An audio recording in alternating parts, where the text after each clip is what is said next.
সুপ্রিয় দর্শক আসসালামু আলাইকুম, কেমন আছেন আপনারা? নিশ্চয়ই ভালো আছেন। আজকের ভিডিওতে আপনাদের সবাইকে স্বাগত জানাচ্ছি। আজকে আমি আপনাদের সাথে একটা মূল্যবান টপিক নিয়ে আলোচনা করব।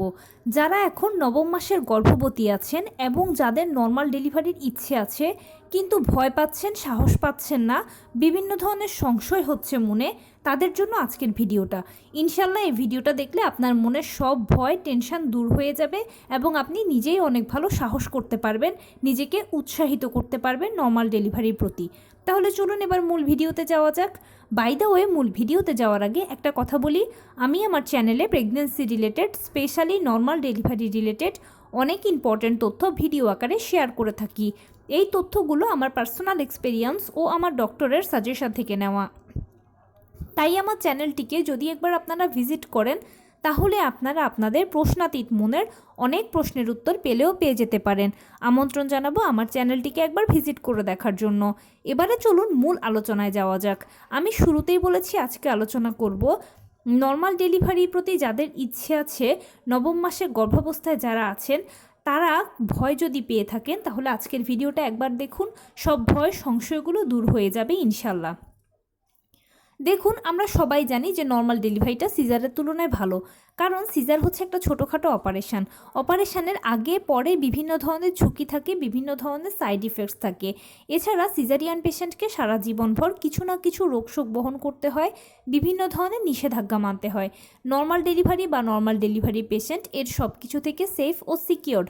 সারা জীবনভর নর্মাল ডেলিভারি পেশেন্ট ভালো থাকেন। সেই জন্য সব কিছু জেনে বুঝে আমরা সবাই নর্মাল ডেলিভারিকে পছন্দ করি। আর সন্তান জন্মদানের ক্ষেত্রে আমাদের অন্যতম পছন্দের পদ্ধতি হচ্ছে নর্মাল ডেলিভারি পদ্ধতিটা। এখন নর্মাল ডেলিভারি তো ভালো, এটা আমরা সবাই জানি, কিন্তু মুশকিল হচ্ছে আমরা ভয় পাই। বিশেষ করে প্রথমবার যারা মা হন, যারা প্রথমবার এটাকে ফেস করবেন, তাদের মনে ভীষণ ভয়, কিন্তু ইচ্ছেও আছে যে ডেলিভারিটা নর্মালে হোক, কারণ যেহেতু জানেন ডেলিভারিটা ভালো। এখন কিভাবে নিজের এই মনের ভয়টাকে দূর করবেন, কিভাবে নিজেকে উৎসাহিত করবেন, কিভাবে প্রস্তুতি নেবেন, কিছু বুঝতে পারছেন না। চলুন আমি হেল্প করছি আপনাদেরকে। দেখুন, প্রথমে একটা বিষয় কি, আপনাকে একেবারে মনে প্রাণে চাইতে হবে যে আমার ডেলিভারিটা নর্মালে হোক। শুধু মুখেই বলবো নর্মাল ডেলিভারি ভালো, এটা চাই, কিন্তু মনে মনে আসলে চাই না, আছে ইচ্ছে যে কিছু থেকে কিছু হলে সিজার করিয়ে ফেলবো, এরকমটা হলে হবে না। আপনাকে দৃঢ় প্রতিজ্ঞ থাকতে হবে যে আমার ডেলিভারিটা ফাইনালি যেন নর্মালে হয়, সেটার জন্য আমার সর্বোচ্চ চেষ্টা থাকবে, যদি কোনো খারাপ ইনসিডেন্ট তৈরি না হয়। প্রথমে প্রিপারেশানের কথা বলি। যদি এই ধরনের দৃঢ়তা থেকে থাকে তাহলে অবশ্যই প্রিপারেশান তো যা আগে নিয়েছেন, আমি এখন বলছি এই প্রিপারেশানটা যদি নেন তাহলে সবচেয়ে বেশি ভালো হবে। ইনফ্যাক্ট কোনো মা যদি এখন নবম মাসে না হয়ে সপ্তম, অষ্টম, ষষ্ঠ মাসের থেকে থাকেন এবং ভিডিওটা দেখেন, তাহলে আপনারা এখন থেকে এই প্রিপারেশানটা নিন। এই প্রিপারেশানটা হচ্ছে 100% নর্মাল ডেলিভারি বেস্ট প্রিপারেশান। তো কি করবেন, এটার জন্য আপনি খুব ভোরবেলা ঘুম থেকে উঠে বাহিরে খোলা রোদে 30 মিনিট হাঁটাচলা করবেন। এরপরে কিছুক্ষণ বাটারফ্লাই স্টাইলে বসে থাকবেন। ছবিতে দেখানো স্টাইলটা হচ্ছে বাটারফ্লাই স্টাইল। দুপুরবেলা খাবার পরেও কিছুক্ষণ হাঁটাচলা করবেন, কিছুক্ষণ বাটারফ্লাই স্টাইলে বসে থাকবেন। রাতের বেলা খাবারের পরেও কিছুক্ষণ হাঁটাচলা করবেন, কিছুক্ষণ বাটারফ্লাই স্টাইলে বসে থাকবেন। সারাদিনে আপনি যা যেরকম কাজ করেন না কেন, সকল কাজের মাঝে যেন হালকা ফুলকো টুকটাক কায়িক শ্রম থাকে, সেটা একটু নিশ্চিত করবেন। এবং সেই সঙ্গে অবশ্যই পুষ্টিকর খাবার খাবেন। চেষ্টা করবেন প্রতিদিন আপনার বডিতে যেন সকল ভিটামিন, মিনারেলস, ক্যালসিয়ামগুলো খাবারের মাধ্যমে ঘুরে ফিরে যায় এবং আপনার থেকে যেন বাচ্চা পায়।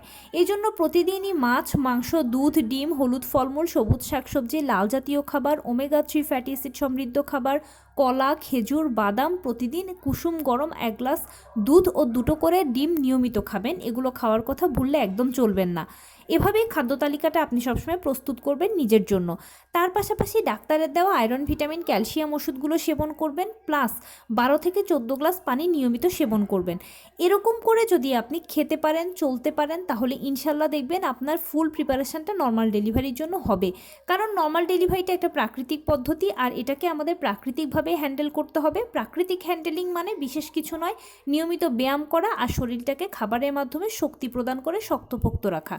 এখন আপনি যখন হাঁটাচলা করবেন, কায়িক শ্রম করবেন, এর মাঝে তো ব্যায়াম হবে, আর যেভাবে পুষ্টিকর খাবার খাবেন তার মাধ্যমে তো আপনার শরীর শক্তপোক্ত থাকবে। আর ডাক্তারের দেওয়া আয়রন, ভিটামিন, ক্যালসিয়ামগুলো নিয়ে কোনো নেগলেন্সি করবেন না। অনেকে বলে কি যে খাবার তো খাচ্ছি, এগুলোর প্রয়োজন নেই। দেখুন, আপনি এখন 1-এর ভেতরে 2, তাই যতই খাবার খান না কেন আয়রন, ভিটামিন, ক্যালসিয়ামের একটা গ্যাপ থাকেই। সো এই ওষুধগুলো এই গ্যাপটাকে ফিল আপ করবে, সেজন্য এগুলো ভীষণ প্রয়োজন এবং এগুলো একেবারে খাবারের মতোই ম্যান্ডেটরি হিসেবে গ্রহণ করবেন। এই তো গেল প্রস্তুতির কথা। এবারে বলি কি কি জিনিস আপনার নিজেকে আপনি বুঝিয়ে শক্ত করবেন। সেটা হচ্ছে নবম মাসের সর্বশেষ চেক আপটা যখন করাবেন আপনারা, মানে 36 সপ্তাহে পড়লে সর্বশেষ চেক আপটা করিয়ে নেবেন, তখনই দেখবেন যে আপনার রিপোর্টসে সব কিছু যদি ঠিকঠাক আসে তাহলে ডেলিভারিটা নর্মাল হবে ইনশাল্লাহ ধরে নেবেন। আর যদি কোনো জটিলতা থাকে তাহলে তো সিজার লাগবে, সেটা ডাক্তারই বলে দেবে। এখন যারা দেখবেন যে নর্মাল ডেলিভারির জন্য সব কিছু ওকে আছে, তারা সেক্ষেত্রে অবশ্যই কী করবেন, যে এবার নিজেকে আপনি উৎসাহিত করবেন অপেক্ষা করার জন্য। কারণ নর্মাল ডেলিভারিটা হচ্ছে বেসিক্যালি অপেক্ষা করার একটা বিষয়। আপনি যত বেশি অপেক্ষা করতে পারবেন, অপেক্ষা করার মানসিকতা রাখতে পারবেন, ততই আপনার নর্মাল ডেলিভারি হওয়ার চান্স বহুগুণে বেড়ে যাবে। কারণ কি, যেহেতু আমি বারবারই বলছি যে পদ্ধতিটা একটা প্রাকৃতিক পদ্ধতি, তাই এখানে সম্পূর্ণ প্রাকৃতিকভাবে প্রথম থেকে শেষ পর্যন্ত প্রতিটি ধাপ শুরু হয়ে শেষ হবে। এখানে ডাক্তার দিয়ে জোর করে ঔষধ খেয়ে টানা হ্যাচড়া করে কোনো মতেই কিছু সম্ভব নয়। প্রকৃতির উপরে ডিপেন্ড করতে হবে, মহান আল্লাহ তাআলার উপর নির্ভর করতে হবে। মহান আল্লাহ তাআলাই ঠিক করে রেখেছেন কবে, কোন দিন, কোন সময় আপনার সন্তানকে আপনার কোলে দেবেন, কবে আপনার ডেলিভারি প্রক্রিয়া শুরু হবে। অতএব আপনি এটার জন্য অপেক্ষা করতে হবে। প্রথম কনসিভ করার পরে আপনার ডাক্তার আপনাকে যে ইডিডি বা এক্সপেক্টেড ডেলিভারি ডেটটা দেবে, সেই ডেট অনুযায়ী কিন্তু ডেলিভারি হতেও পারে আবার নাও হতে পারে। হয়ে গেলে তো আলহামদুলিল্লাহ, আর যদি না হয় তাহলে অপেক্ষা করবেন। অপেক্ষা করবেন, ডাক্তারের কাছে যাবেন, ডাক্তারের কাছে গেলে ডাক্তার আপনাকে আরও এক্সট্রা 7 দিন দেবে। তো আপনি সেই 7 দিনও অপেক্ষা করবেন। অনেকের এই 7 দিনের ভেতর ডেলিভারি হয়ে যায়, কিন্তু যদি কারো না হয় তাহলে পরবর্তীতে আবার ডাক্তারের কাছে গেলে ডাক্তার আপনাকে চেক আপ করে এক্সট্রা 2 দিন, 3 দিন, 5 দিন সময় দেবে। এভাবে সর্বমোট 3 ধাপে আপনি 40 সপ্তাহ পর্যন্ত অপেক্ষা করবেন। তাহলে দেখতেই পাচ্ছেন যে সময়টা হচ্ছে 3 ধাপে অপেক্ষা করা এবং 40 সপ্তাহ, একটু দীর্ঘ সময়টা। এর মধ্যে অনেকে ডেলিভারি হয়ে যায়, আবার অনেকে দেখা যায় যে হয়ও না। 40 সপ্তাহের মধ্যেই ইনশাল্লাহ নর্মাল ডেলিভারিগুলো হয়ে যাবে যদি সব ঠিকঠাক থাকে। আর যদি না হয় তখন সেক্ষেত্রে সিজার লাগবে। তাহলে আপনাকে অবশ্যই অপেক্ষা করতে হবে, ধৈর্য ধারণ করতে হবে। এই সময়গুলোকে অবশ্যই নিয়মিত আপনি হাঁটাচলা করা, কায়িক শ্রম করা, পুষ্টিকর খাবার খাওয়া এবং আপনি যেই ধর্মের অনুসারী হন না কেন বেশি বেশি করে উপরওয়ালাকে ডাকার মাধ্যমেই কিন্তু অতিবাহিত করবেন। এতে দেখবেন যে আপনার সময়টা খুব ভালোভাবে কেটে যাচ্ছে, অযথা চিন্তা আপনার মনে ভর করছে না। যেহেতু বলেছি যে এখানে অপেক্ষা করতে হয়, তাই অপেক্ষা করতে করতে হয় কি, যে নতুন মায়েদের মাথার ভেতরে অনেকগুলো কুবুদ্ধি খেলা করে। এটার মধ্যে অন্যতম হচ্ছে কি, যে তারা ভাবেন আচ্ছা আমার তো নর্মাল ডেলিভারি প্রয়োজন, এখন নর্মাল ডেলিভারির জন্য তো পেইন প্রয়োজন, এখন পেইন আসার জন্য কি করতে পারি আমি একটু এই ব্যাপারটা নিয়ে রিসার্চ করি। রিসার্চ করতে করতে দেখবেন যে বিভিন্ন ধরনের টিপস, টোটকা, পদ্ধতি পাবেন। কেউ বলবে যে এটা করেন, এটা করলে 1 ঘন্টায় পেইন আসবে, ওইটা করেন, ওইটা করলে আধা ঘন্টায় পেইন আসবে, আমি তো ওটা করেছি আর আমার তো একদিনে ডেলিভারি হয়ে গিয়েছিল। এরকম বহু কিছুই শুনতে পাবেন। দেখুন, যে কোনো কাজেরই একাধিক পদ্ধতি রয়েছে। এখন যখন আপনি সেটা নিজের উপর অ্যাপ্লাই করবেন তখন বুঝতে পারবেন যে এটা আপনাকে স্যুট করছে কি করছে না। উদাহরণ যদি দিই, ধরুন একটা লিপস্টিক, সেটা আপনি অন্যের ঠোঁটে দেখলেন, লাল রঙের দেখলেন, দেখার পর আপনার মনে হলো বাহ, লাল রঙের লিপস্টিকটা তো অমুকের ঠোঁটে খুব ভালো মানিয়েছে, দেখি আমিও কিনে এটা ব্যবহার করি। কিনে ব্যবহার করার পরে বুঝবেন যে এটা আপনাকে মানাচ্ছে কি মানাচ্ছে না। ঠিক এখানেও ব্যাপারটা সেরকম, যে কোনো পদ্ধতি শোনার পরে আপনি অ্যাপ্লাই করার পরে বুঝবেন যে এটা আপনার উপরে ভালো প্রভাব ফেলছে না খারাপ প্রভাব ফেলছে। যদি ভালো হয় তাহলে তো সবার জন্যই ভালো, আলহামদুলিল্লাহ। আর যদি খারাপ হয় তাহলে কি করবেন? খারাপের দায় কিন্তু কেউ নেবে না। মনে রাখবেন সবসময় যে ভালোর ক্রেডিট সবাই নেবে, কিন্তু মন্দের দায়টা কেউ নেবে না। ভালো হলে যার কথা শুনে বা যাদের কথা শুনে ভালো হলো তারা তো ফুল ক্রেডিটটা নেবে, কিন্তু যদি খারাপ হয় তাহলে কেউ এটার দায়ভার নেবে না। উল্টে সবাই আপনাকে দোষারোপ করে আপনার উপরে দোষ চাপিয়ে দিয়ে বলবে আপনি না মা, আপনি সন্তানের ভালোর কথা চিন্তা করলেন না কেন, তার নিরাপত্তার কথা চিন্তা করলেন না কেন, আমরা কি আপনাকে মাথার দিব্যি দিয়েছিলাম যে এটা করতেই হবে আপনাকে, আপনি নিজের বুদ্ধিতে করেছেন, এখন খারাপ হয়েছে আবার আমাদেরকে দোষারোপ করছেন। কি করবেন তখন? তখন আপনি সারা জীবন অনুশোচনা করতে করতে শেষ হয়ে যাবে, আর আয়নায় নিজেকে নিজে মুখও দেখাতে পারবেন না। তাই আমি বারবারই বলছি, যেহেতু পদ্ধতিটা প্রাকৃতিক সেই জন্য অবশ্যই অপেক্ষা করবেন, ধৈর্য ধারণ করে অপেক্ষা করবেন। কোনো ধরনের আজে বাজে চিন্তা মাথায় আনবেন না, একেবারে মহান আল্লাহ তাআলার উপরে ভরসা রাখবেন। আর ভালোর ক্রেডিটটা বলেছি যে সবাই নেবে, মন্দের দায়টা কিন্তু কেউ নেবে না, এই কথাটাকে একেবারে মাথায় গেঁথে রাখবেন। তাই বহু কিছুই আপনি যখনই শুনতে পাবেন তখনই সেটা শোনার পরে হুটহাট অ্যাপ্লাই করার কথা মাথায়ও আনবেন না। কোনো কিছু শোনার পরে আপনি আপনার নিজের থেকে 100 বার চিন্তা করবেন যে এটা আমার সন্তানের জন্য কতটা নিরাপদ হবে, আমার জন্য কতটা ভালো হবে। কারণ কি, যে কোনো কিছু আপনি যদি অ্যাপ্লাই করেন বা করেন, আপনার থেকে বেশি ক্ষতিগ্রস্ত সন্তান হবে। কারণ আপনার বডিটা হচ্ছে বড় বা এটা যে কোনো কিছুর সাথে ফাইট করতে পারবে, বাট সন্তানের বডিটা ছোট, সে একদম তার বডি যে কোনো কিছুর সাথে ফাইট করতে পারবে না, সেই জন্য ক্ষতিটা তারই সব থেকে বেশি হবে। এরকম অনেক হয় যে ফাইনালি দেখা যায় যে আমরা বাচ্চাকে হারাতে হয়। এছাড়া মায়েরা আজে বাজে অনেক কথা চিন্তা করে, আর এসব টেনশনের ফলে কি হয় যে প্রেশার ওঠানামা করে আর গর্ভের ভেতরে বাচ্চা মারা যায়। এখন আপনি কি চাইবেন যে তিরি এসে তরি ডুবুক? কখনোই নয়। তাই প্লিজ আমি বারবার অনুরোধ করছি, এটা যেহেতু প্রাকৃতিক পদ্ধতিতে, আপনি প্রাকৃতিকভাবে প্রিপারেশান নেবেন, প্লাস উপরওয়ালাকে বেশি বেশি করে ডাকবেন, অপেক্ষা করবেন, সময় দেবেন, সময় নেবেন। যত বেশি সময় নিতে পারবেন, সময় দিতে পারবেন, ততই কিন্তু আপনার জন্য ভালোটা সুপ্রসন্ন। ধৈর্যের ফল সবসময় মিষ্টি হয়। আর নিজেকে সবসময় এটা বলেই বোঝাবেন যে আমি তো প্রথমবার মা হচ্ছি না, আমার আগে তো হাজার হাজার মানুষ এভাবে নর্মালে বাচ্চা জন্ম দিয়ে এসেছে, হয়তো খোঁজ করলে দেখবেন আপনার জন্ম নর্মাল ডেলিভারির মাধ্যমে হয়েছে। তাহলে এত মানুষ যদি নর্মালে বাচ্চা জন্ম দিতে পারে, আমি কেন পারবো না? এত মানুষের মাঝে এমন কি সুপার পাওয়ার আছে যেটা আমার মাঝে নেই? আসলে সবাই ভয় পাচ্ছে না, আর আপনি ভয় পাচ্ছেন। আপনি ভয়টাকে জয় করুন, প্লিজ ভয়টাকে জয় করুন। ভয়কে আমাদের জয় করতেই হবে, কারণ আমরা নারী, আমরা সব পারি। আর আসলে কি, এই যে আমরা আপনাদেরকে বলছি নর্মাল ডেলিভারি ব্যাপারে অনেক কথা, এগুলো শুনে আপনারা ভয় পাচ্ছেন, শোনা ভয়। এগুলা বেসিক্যালি এ ভয়ের কোনো ভিত্তি নেই। কারণ কি, ইঞ্জেকশন দেওয়ার আগে আমরা কত কথা চিন্তা করি যে ইঞ্জেকশন পুশ করা হবে, আমার হাতে বা আমার পায়ে ইঞ্জেকশন দেওয়া হবে, রক্ত বেরোবে না তো, আমি ব্যথা পাবো না তো, আমি অজ্ঞান হয়ে যাব না তো। কিন্তু কি হয় ইঞ্জেকশন দেওয়ার পরে? কিছুই হয় না। জাস্ট অনেকে বুঝতে পারে না, অনেকে ভাবে যে হয়তো একটু পিঁপড়ে হেঁটে গেল বা কামড় দিল, এই টাইপের, তাই না? এখানে ব্যাপারটা হচ্ছে ঠিক এরকম। আমরা যা বলছি নর্মাল ডেলিভারি রিলেটেড কথাবার্তা, এগুলো শুনে আপনারা জাস্ট ভয় পাচ্ছেন। এটা আপনার টোটালি মনের ভয়। একবার যদি ভয়টাকে মন থেকে আপনি ইঞ্জেকশন দেওয়ার মতো জয় করতে পারেন বা দূর করতে পারেন, পরবর্তীতে আপনি আবারও কনসিভ করলে আপনি চাইবেন নর্মালে আবারও বাচ্চা জন্ম দিতে। এবং যেই আপনি আজকে এত ভয় পাচ্ছেন, সেই আপনিই হয়তো দেখা যাবে যে পাশের কোনো প্রতিবেশীকে আরেকদিন উপদেশ দিচ্ছেন যে নর্মাল ডেলিভারিটা সহজ পদ্ধতি, আপনি একদম ঘাবড়াবেন না। জাস্ট এখানে যদি আসলে কষ্ট বলতে কিছু বোঝায়, সেটা হচ্ছে কি, যে এই যে কবে আমার ডেলিভারি প্রক্রিয়া শুরু হবে, কবে শুরু হবে, কোন দিন শুরু হবে, এই যে শুরু হওয়ার আগে যে একটা অপেক্ষা, এই প্রতীক্ষাটুকু এখানে কষ্ট। একবার যদি ডেলিভারি প্রক্রিয়া শুরু হয়ে যায়, বিশ্বাস করুন একের পর এক ধাপ এমনভাবে অতিক্রম হতে থাকে যে ম্যাজিকের মতো আপনার ডেলিভারিটা হয়ে যাবে। আপনি একটা ধাপকে ফেস করার আগে আরেকটা ধাপ শুরু হয়ে যাবে, একটা জিনিসকে ফিল করার আগে বা বুঝে ওঠার আগে ডাক্তার বলছে আপনার ডেলিভারি হয়ে গেছে। সিরিয়াসলি আমার কথাটা বিশ্বাস করুন, এই পদ্ধতিটা একেবারে ম্যাজিকের মতো, শুধু একবার শুরু হওয়ার অপেক্ষা।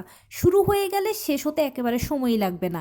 আর আমি যেভাবে বললাম যে প্রিপারেশানটা আগে নিতে বললাম, ওইভাবে যদি প্রিপারেশান নিতে পারেন, তাহলে তো ইনশাল্লাহ আমি গ্যারান্টি দিচ্ছি খুবই অল্প সময়ের মধ্যে আপনার ডেলিভারি প্রক্রিয়া শুরু হয়ে ডেলিভারি হয়ে যাবে। আপনি অনেক কম কষ্ট পাবেন, কারণ এটা totally normal delivery best preparation.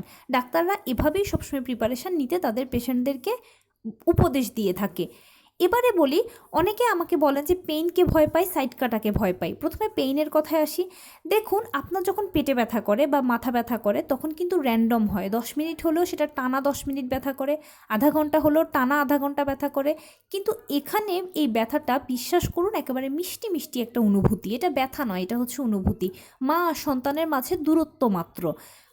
এখানে কখনোই পেইনটা একটানা হবে না। এটা কারো 10 মিনিট পর পর হয়, কারো 15 মিনিট পর পর হয়, কারো আধা ঘন্টা পর পর হয়।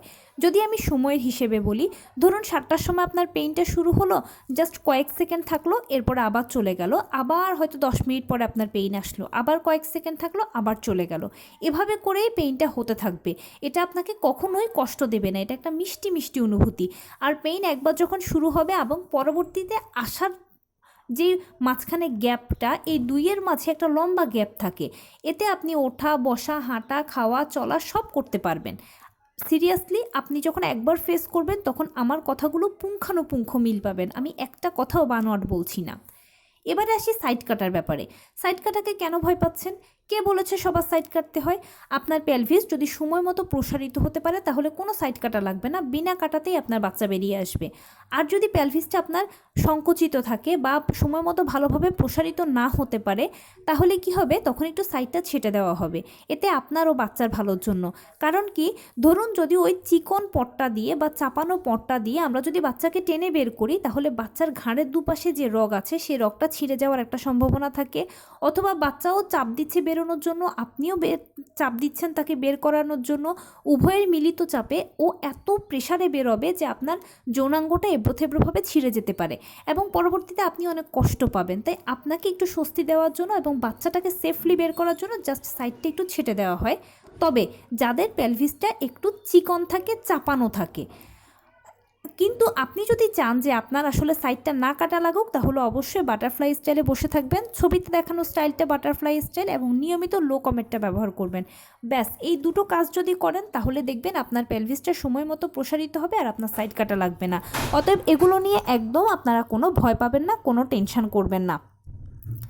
নর্মাল ডেলিভারিটা একটা প্রাকৃতিক পদ্ধতি হওয়ার কারণে এটা আপনাকে কখনোই কষ্ট দেবে না, এটা সবসময় ভালো, এটা মনে রাখবেন। আর এই ভয়টাকে অবশ্যই আপনার জয় করতে হবে, কারণ আপনার সন্তানের ভালোর জন্য, নিজের ভালোর জন্য। তাই সবসময় ভালো ভালো চিন্তা করবেন, সন্তানের জন্য ভালো ভাবনা ভাববেন, নিজের জন্য ভালো চিন্তা করবেন সবসময়। দেখবেন আপনার মনে আর অযথা কোনো এলোমেলো বা অহেতুক কোনো টেনশন কাজ করবে না, এবং ভালোভাবে সময়টাকে পার করতে পারলে একবার যখন ডেলিভারি প্রক্রিয়া শুরু হয়ে যাবে তখন ম্যাজিকের মতো ডেলিভারি হয়ে যাবে। আমার কথাগুলো আপনি তখন একেবারে ডট টু ডট মিল পাবেন। তো এই ছিল আজকের ভিডিও। কেমন লাগলো বলুন? যদি ভালো লেগে থাকে ও হেল্পফুল হয়ে থাকে তাহলে প্লিজ লাইক, কমেন্ট, শেয়ার করতে একদম ভুলবেন না। আর সেই সাথে আমার চ্যানেলটিকে সাবস্ক্রাইব করার বিনীত অনুরোধ রইল। পাশে থাকা বেল আইকনটি ক্লিক করে দেবেন যেন আমি ভিডিও আপলোড করার সাথে সাথে আপনারা নোটিফিকেশান পেয়ে যান। যদি কোনো প্রশ্ন থাকে কমেন্টসে জানাবেন, আমি রিপ্লাই দেব। প্লাস যদি কোনো পরামর্শ থাকে যে কোন বিষয়ের উপরে ভিডিও বানালে আপনারা উপকৃত হবেন সেটাও জানাবেন। আমি আপনাদের পছন্দের সর্বোচ্চ প্রায়োরিটি দেব। ভালো থাকবেন, সুস্থ থাকবেন। আসসালামু আলাইকুম।